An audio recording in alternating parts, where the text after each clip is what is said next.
Alors, ce que je souhaiterais faire maintenant, c'est faire un petit tour des différentes tendances, des pratiques de l'utilisabilité. J'avais réfléchi à des tendances de fond, une ou deux maximum, mais en fait c'est beaucoup plus que ça.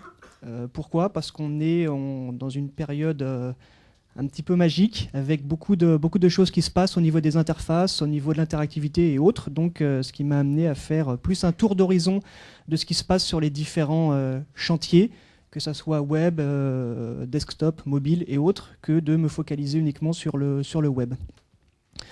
Alors, première tendance, et tendance très lourde, c'est ce qui se passe au niveau du fameux web social. Donc je ne vais pas refaire tout un laïus sur les réseaux sociaux et autres. Par contre, ce qui serait intéressant, c'est de voir et d'étudier dans quelle mesure toutes ces pratiques sociales, elles influencent sur le contenu d'un site, sur les fonctionnalités qui sont proposées, et donc quelque part sur l'utilisabilité. Prenons par exemple un blog, entre guillemets, ancienne génération. Vous avez le contenu du billet, et à la fin, un lien qui vous dit est-ce que vous souhaitez répondre à cet article et déposer un commentaire. Ça, c'était avant. Maintenant, qu'est-ce qu'on a? On a des choses beaucoup plus complexes, où on a encore et toujours le contenu du billet. Par contre, on va nous proposer de répondre au billet en publiant un commentaire, d'aller voir sur Technorati, qui est un moteur de recherche, ce qui se dit, de l'envoyer par email, de l'enregistrer dans un système de bookmark partagé, et ainsi de suite, et ainsi de suite, et ainsi de suite. Voire d'aller publier un commentaire sur un service de commentaires, on va dire, public et agrégé. Donc on a une multiplication de liens que j'appelle des liens sociaux, qui apporte de la richesse, mais qui apporte aussi un petit peu de complexité par rapport à ce qui existait avant. Ça, c'est l'impact au niveau des liens. On a aussi un impact au niveau du contenu. Regardez par exemple sur le site Flickr de partage de photos. Qu'est-ce qu'on y retrouve sur ce site? Bien évidemment des photos, mais avec les photos sont affichés l'auteur, la date de publication, les mots-clés qui sont associés à la photo, le lieu où a été prise la photo, la date de la prise de vue, le type d'appareil photo. Il y a également des commentaires avec le nom de l'auteur du commentaire, avec la nature du compte de l'auteur du commentaire. Là, en l'occurrence, celui qui a posé le commentaire a un compte professionnel, donc c'est écrit pro. On a également la photo de l'auteur du commentaire, on a la date de publication du commentaire. Donc, on a une surabondance de l'information. Est-ce que ça sature l'interface?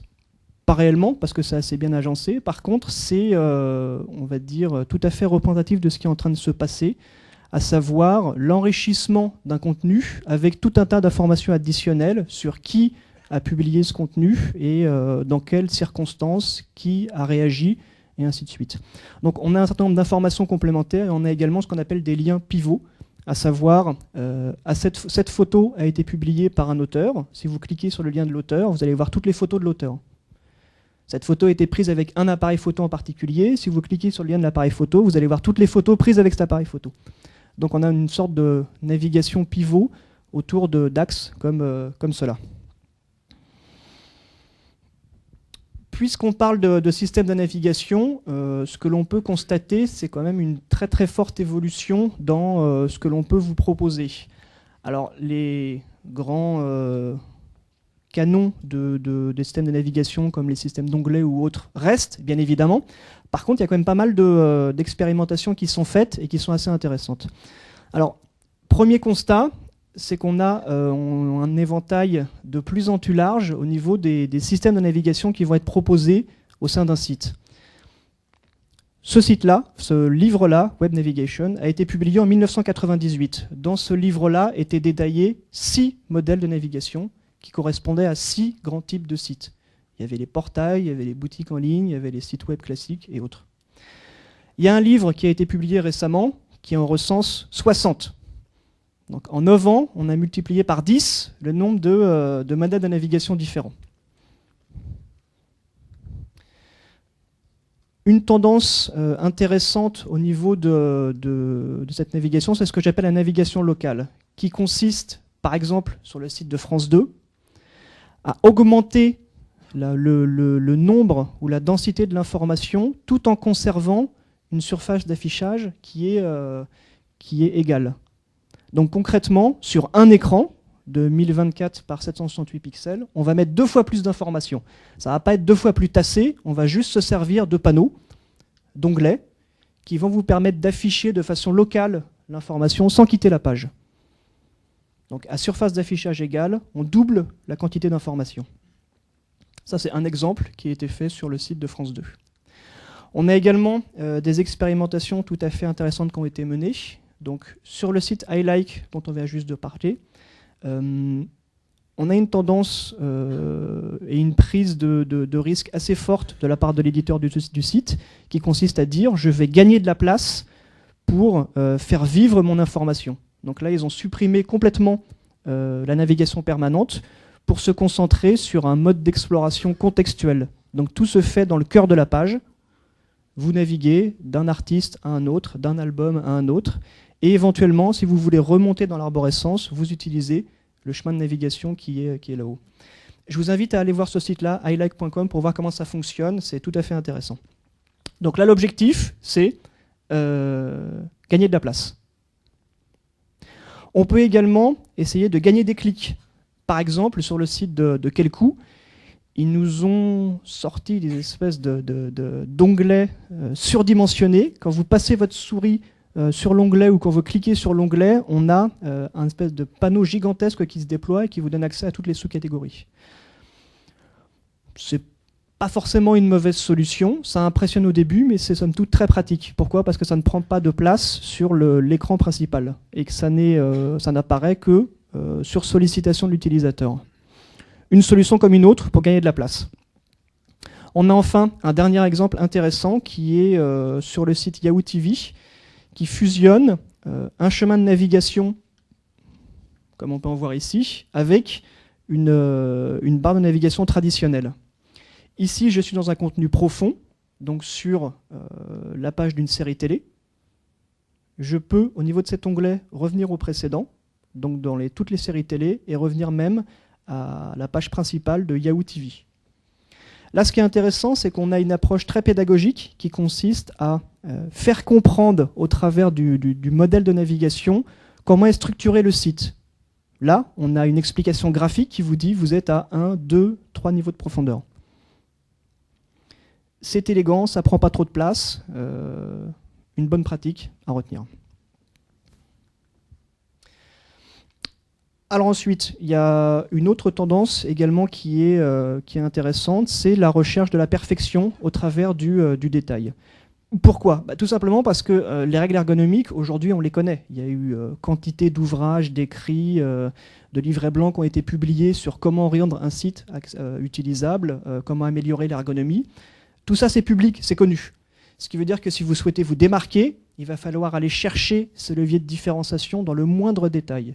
Et vous allez voir qu'on peut y arriver, mais par contre, il faut sacrément se creuser la tête.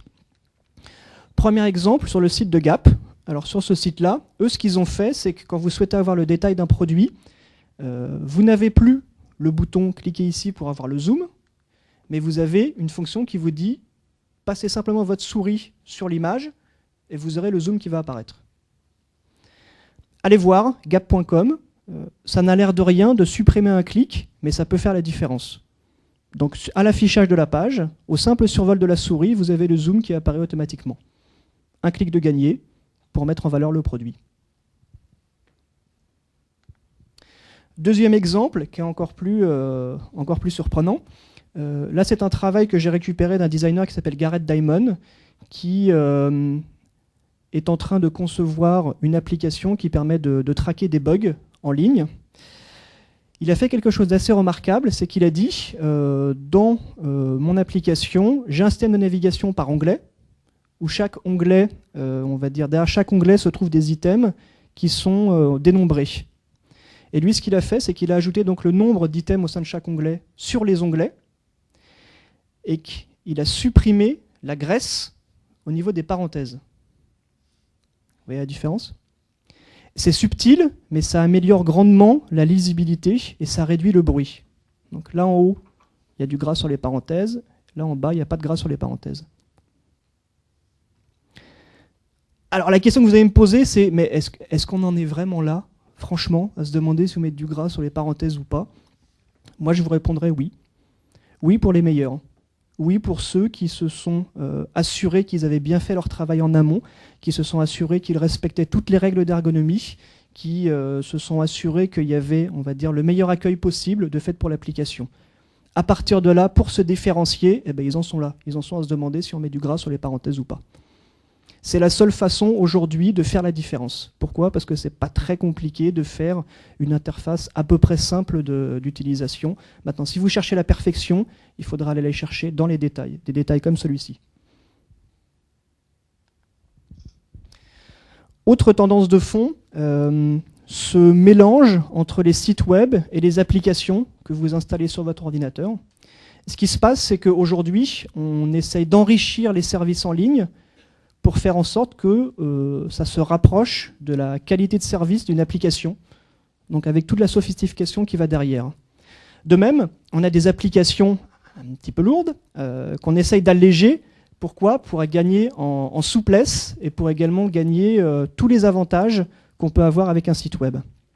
Ce qui veut dire que, prenez un service comme eBay par exemple, mélangez-le avec une application comme iTunes et vous avez eBay Desktop. À quoi sert cette application-là? Elle sert à gérer les enchères que vous avez publiées, mais également à suivre les enchères sur lesquelles vous avez des vues. Il permet également de parcourir tout le catalogue des objets de chez eBay. Là, ce qui est intéressant, c'est que d'un service, on fait une application qui a à peu près le même niveau, on va dire, de fonctionnalité, mais qui propose en plus de la robustesse, une gestion du mode déconnecté et ainsi de suite. Donc tout comme dans iTunes, on peut gérer ses chansons et aller en acheter sur le iTunes Music Store, bah là c'est pareil, on peut gérer ses enchères et aller en chercher d'autres. Vous noterez un détail intéressant, c'est que malgré le fait que ça soit une application, ils ont quand même conservé les boutons retour et suivant, comme dans un navigateur. Donc là on est vraiment à mi-chemin entre les deux. Autre exemple, mais cette fois-ci renversé, iCal, donc le gestionnaire de calendrier d'Apple, qui dans une version antérieure ressemblait à ça. Comparez-le avec ce que fait Google Calendar, donc ce mode d'affichage avec des grands pavés qui illustrent les rendez-vous et avec ces espèces de bulles contextuelles pour éditer un rendez-vous. Et ça vous donne la nouvelle version d'iCal. Donc là, vous remarquerez que au niveau de la mise en page, c'est quand même plus lisible entre ça et ça au niveau des rendez-vous, et que l'édition se fait également au travers de grandes infobulles géantes comme celle-ci. Donc là, c'est intéressant de voir dans quelle mesure le web inspire les applications, les applications inspirent les services en ligne.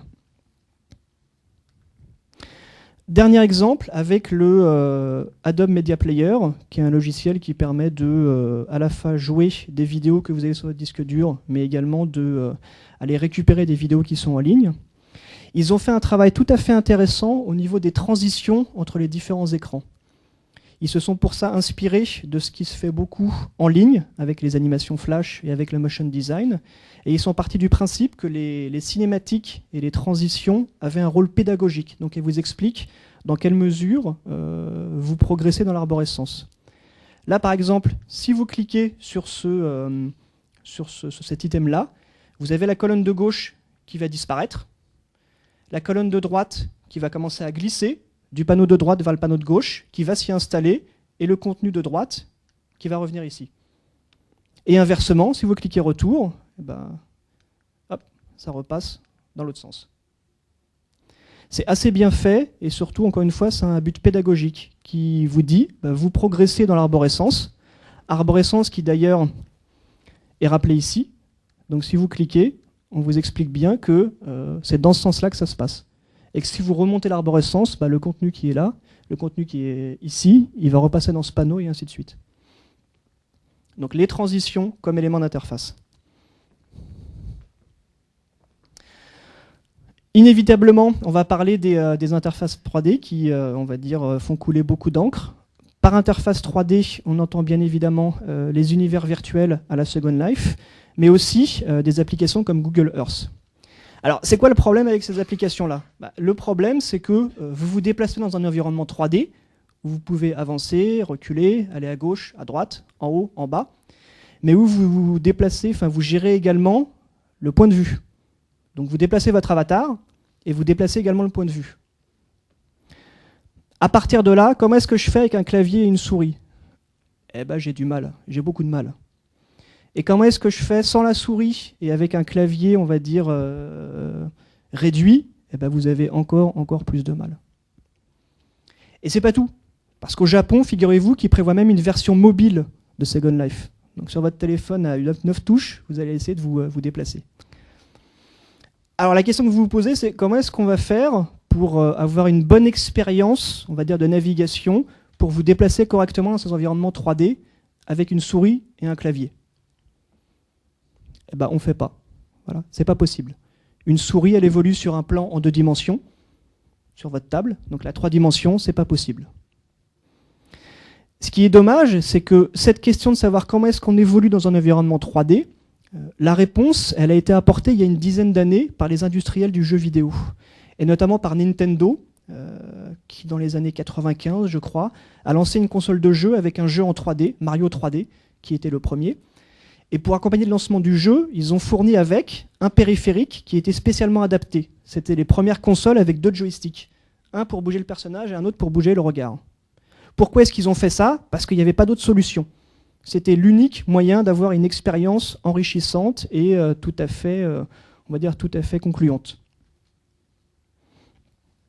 Ce qui veut dire que pour parfaitement exploiter et bénéficier et prendre du plaisir à utiliser ce environnement en 3D, eh bien, il va falloir des nouveaux périphériques. Et ces périphériques-là, ils existent. On a notamment ces espèces de joysticks un petit peu bizarres qui permettent d'avoir des mouvements en avant, en arrière, gauche, droite, haut, bas, mais également de faire des mouvements de rotation. Dans la main gauche, vous avez ça. Dans la main droite, vous avez la souris. Ou, si vous êtes vraiment très très fort, vous mélangez ce joystick avec une souris et vous obtenez des choses tout à fait qui sont plus proches de la science-fiction qu'autre chose, mais qui fonctionnent très très bien. Aujourd'hui, dans les ateliers de conception d'objets en 3D, ils utilisent ce genre de souris. Pourquoi? Parce que c'est l'unique et seul moyen d'avoir une expérience concluante et d'être productif. C'est pas possible avec une souris et un clavier dans un environnement 3D, c'est pas possible. Il faut des nouveaux périphériques pour pouvoir exploiter ces interfaces-là. On va également aborder le sujet de la mobilité. Donc, comme vous l'aurez bien compris, aujourd'hui, on ne peut pas parler d'ergonomie sans parler d'Apple et de l'iPhone. C'est comme ça, voilà, il faut en parler, donc j'en parle. Frédéric vous a déjà montré quelques innovations qui ont été faites par l'iPhone, mais il y a des détails, à mon avis, dans l'interface et dans la façon qu'ils ont eu d'appréhender ce téléphone-là qui sont tout à fait remarquables. Le premier, c'est la fonction d'édition fine. C'est que si vous devez éditer une portion de phrase, dans la mesure où il n'y a pas de stylet, comme on fait avec nos gros doigts pour aller éditer, vous appuyez de façon prononcée sur l'écran et vous avez une petite loupe qui apparaît. Et en laissant le doigt appuyé et en faisant un petit mouvement de flexion, vous avez le curseur qui va se déplacer très légèrement et qui va vous permettre de vous positionner au bon endroit entre les 2 lettres qui vous intéressent. C'est tout bête, mais personne n'y avait pensé. Autre innovation, c'est la contextualisation. Si vous voulez saisir une adresse email dans un champ qui est, enfin une adresse email ou une URL dans un champ qui est prévu pour ça, ils vont modifier la configuration du clavier pour supprimer les touches qui ne servent à rien. Par exemple, la touche espace. Il n'y a pas d'espace dans les URL, donc plus de touche d'espace. Ou par exemple, la touche .com. Donc vous saisissez votre adresse .com et vous y allez. Donc ils contextualisent comme ça l'interface qui est à votre disposition. Est-ce que c'est révolutionnaire? Je ne saurais pas le dire. En tout cas, les autres n'y ont pas pensé. On a également d'autres choses qui sont faites et qui sont également intéressantes, notamment Nokia, en association avec un service qui s'appelle Jaiku, propose des choses tout à fait intéressantes dans l'expérience d'usage d'un service de microblogging. Le microblogging, c'est en gros un mi-chemin entre le blog et le SMS. Donc c'est des messages courts qui disent « tiens, aujourd'hui je suis en train de parler à la Journée mondiale de l'utilisabilité ». La plupart des services, ce qu'ils font, c'est que vous saisissez votre texte, vous l'envoyez et basta. Ce que fait ce service-là, c'est qu'il va exploiter les données qui sont à disposition du terminal. Donc il va essayer de voir où est-ce que vous êtes, par triangulation, en fonction de à quelle borne GSM vous êtes connecté. Il va essayer de voir avec qui vous êtes à proximité, et ainsi de suite. Donc il va récupérer les informations qui sont disponibles pour le terminal, et il va les publier sur le site web et sur votre profil. Donc sans que vous n'ayez besoin de saisir quoi que ce soit, on va savoir où vous êtes, qu'est-ce que vous faites, à savoir si votre téléphone est en mode vibreur, c'est que vous êtes occupé, il ne faut pas vous déranger, et qui est à proximité de vous. Donc en fonction des appareils Bluetooth qui sont à proximité, il va parcourir votre liste de contacts et il va dire « Ah, cette personne-là, je la connais. Donc voilà, vous êtes avec machin », et ainsi de suite. Ça, c'est intéressant. Pourquoi? Parce qu'on a le hardware, le téléphone, qui apporte de l'information et qui se substitue quelque part à l'utilisateur qui n'a pas besoin de le faire à sa place. Alors, bien évidemment, sur accord, hein, il ne le fait pas de façon sournoise sans vous prévenir, mais il vous épargne, on va dire, ces tâches-là. Donc voilà dans quelle mesure aujourd'hui dans la mobilité il y a pas mal de choses qui se passent et des innovations tout à fait sympas. Voilà. Moralité, ben, moralité quoi? Avant, les métiers de l'utilisabilité, ils étaient connus. Il y avait ceux qui concevaient les interfaces, ceux qui organisaient l'information, ceux qui modélisaient toutes les interactions et les comportements, ceux qui étaient les avocats des utilisateurs et ceux qui étaient les patrons des autres et qui s'assuraient que l'expérience était concluante. Avec tout ce que je vous ai montré avant, qu'est-ce qu'on voit aujourd'hui? C'est qu'on voit apparaître des nouvelles disciplines, notamment les concepteurs d'interfaces mobiles, les concepteurs d'interfaces 3D, les concepteurs de systèmes de navigation, modèles d'interaction au sein de plateformes sociales, et ainsi de suite. Tous ces métiers-là pour accompagner l'arrivée et l'émergence de nouveaux services, pour maximiser l'expérience utilisateur et essayer d'avoir des leviers de différenciation et un avantage concurrentiel par rapport aux autres. Le problème, c'est qu'il n'existe pas de formation. Elle n'existe pas, la formation mobile, conception d'interface utilisateur mobile ou 3D. Ce qui veut dire que pour pouvoir maximiser cette expérience utilisateur, eh bien, il va falloir utiliser et abuser même des techniques et outils de l'utilisabilité, en expérimentant, en testant, en retestant, en améliorant et ainsi de suite. C'est comme ça qu'on arrivera à maximiser l'expérience utilisateur et c'est comme ça qu'on fera en sorte de faire progresser tous ces nouveaux services qu'on a vus jusqu'à présent. Voilà. Si vous avez des questions, je suis à votre disposition et ce coup-ci, on va essayer de faire marcher le micro.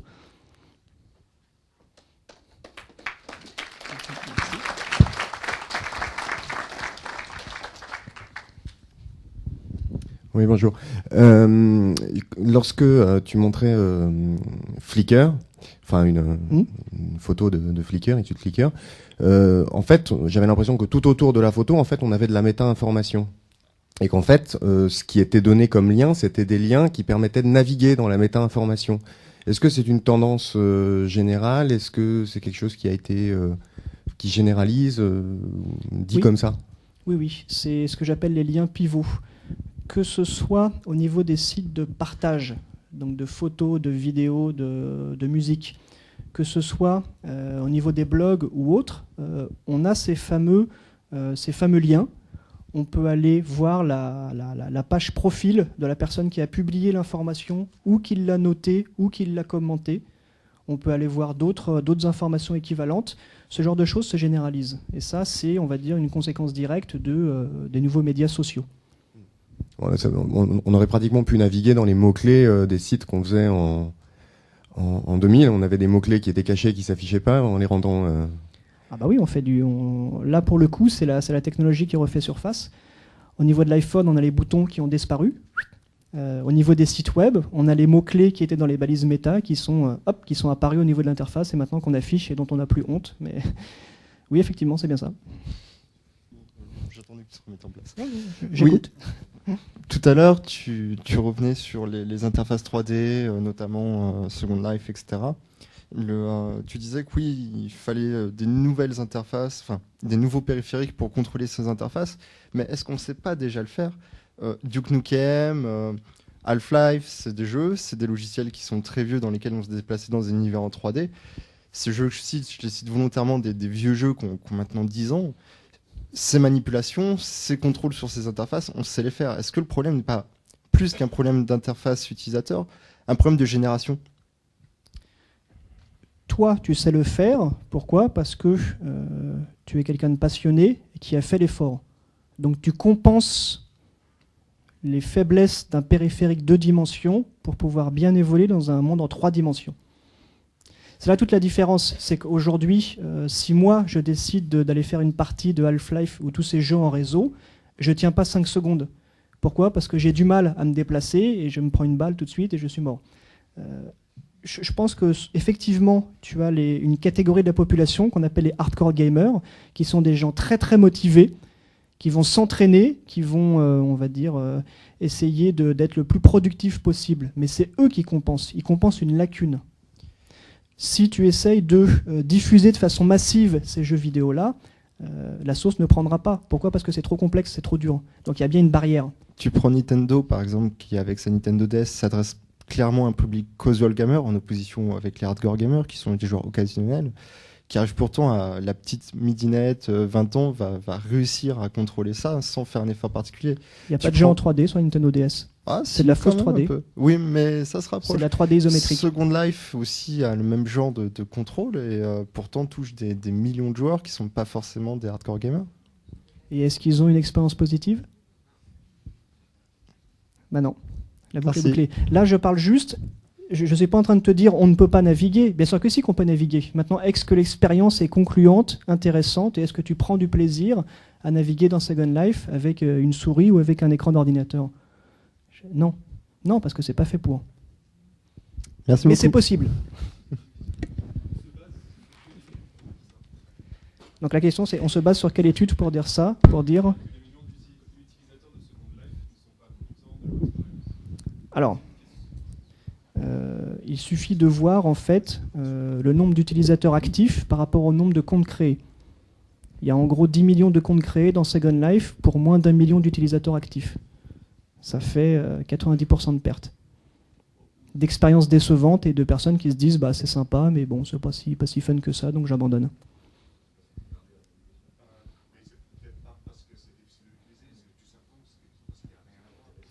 Alors il y a effectivement cette remarque qui dit il y a plusieurs problèmes dans Second Life. Outre la prise en main, la navigation, il y a aussi le contenu et les gens qu'on y trouve. Bon, c'est une combinaison de tout. Maintenant, la prise en main est problématique.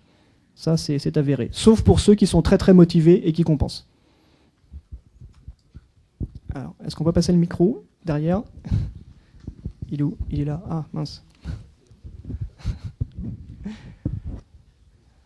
On a le micro qui passe de main en main jusqu'au fond de la salle. Bonjour. Moi, j'avais juste une question par rapport au feedback en fait des utilisateurs sur justement l'utilisabilité des sites. Et je me demande si c'est pas justement une tendance lourde aussi, c'est-à-dire l'utilisateur renvoie en fait les informations, enfin dit si l'interface lui plaît ou pas, et on affine aussi parce que ça me rappelle par exemple sur Dig, il n'y a pas si longtemps que ça. Ils ont voulu changer les fonctionnalités et l'interface. Il y a eu tout un brouhaha dessus. Et en fait, ils sont revenus en arrière parce que ça ne correspondait pas à... Alors ça, c'est intéressant parce que l'exemple qui est cité, Dig, avec ce changement de fonctionnalité qui a été décrié, de même que Facebook, qui dans sa jeunesse avait on va dire, fait des modifications à son service et sous la pression des utilisateurs à revenir en arrière et à supprimer cette fonctionnalité. Là, on est dans un cas de figure où ce n'est pas on va dire un feedback volontaire de la part de l'éditeur ou de la marque. C'est juste le grognement de la foule qui dit non, ça ne me plaît pas, il faut changer. Donc là, on n'est pas réellement dans du feedback, sous-entendu conception centrée utilisateur. Là, on est plus les utilisateurs se rebellent et menacent de quitter le service. Donc est-ce que c'est un manque de pédagogie ou... C'est pas vraiment un manque de pédagogie, je pense que c'est un manque de temps, c'est tout. C'est que les startups doivent délivrer en temps et en heure des services, doivent les faire évoluer vite. Parfois, ils font des erreurs. Les erreurs les plus énormes sont corrigées par les utilisateurs s'ils sont motivés, et voilà, basta. Donc on peut pas vraiment dire que c'est la conception centrée utilisateur, on peut pas vraiment dire qu'il y a des pratiques d'utilisabilité qui sont appliquées ici. C'est pas ça. ça se fait dans des conditions et dans des protocoles qui sont beaucoup plus sérieux, et les résultats sont aussi différents. Ah, une petite question devant. Faites passer le micro, s'il vous plaît.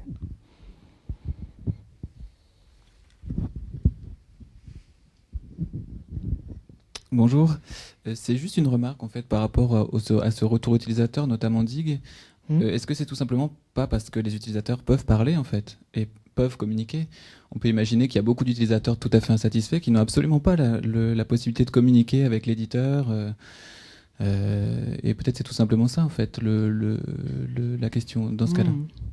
Ils ont toujours eu possibilité d'envoyer éventuellement un email au webmaster. Après ça, quel était le pouvoir du webmaster? Je pense plutôt en termes d'utilisation. Je pense notamment aux utilisateurs de grands services type Orange ou Wanadu en son temps. En tant qu'utilisateur, on peut avoir des problèmes. Réussir à contacter quelqu'un, c'est quasiment impossible. Et se faire entendre, là, c'est carrément de la science-fiction. Mais je pense aussi à des autres outils, type des grandes marques, type Sony, où on n'a pas de contact. Je veux dire, on a un produit, mais on sait très bien que le numéro, de toute façon, ne répondra pas. Et que même s'il répond, ce sera une hotline. Et ça ne sera pas pris en compte. Enfin, on sent bien que la personne qui nous a au téléphone, il y a une barrière qui se fait et le retour utilisateur ne sera jamais, en fait. Aux marques de changer leur mentalité et aux marques de perdre des parts de marché face à des startups qui sont plus réactives et qui éventuellement offrent une voie de retour aux utilisateurs pour qu'ils puissent répondre. Effectivement. Bon. Je vous propose de faire une pause. On pause de 10 minutes. On revient après pour les 3 dernières présentations et ça se passe ici dans cette même salle dans 10 minutes.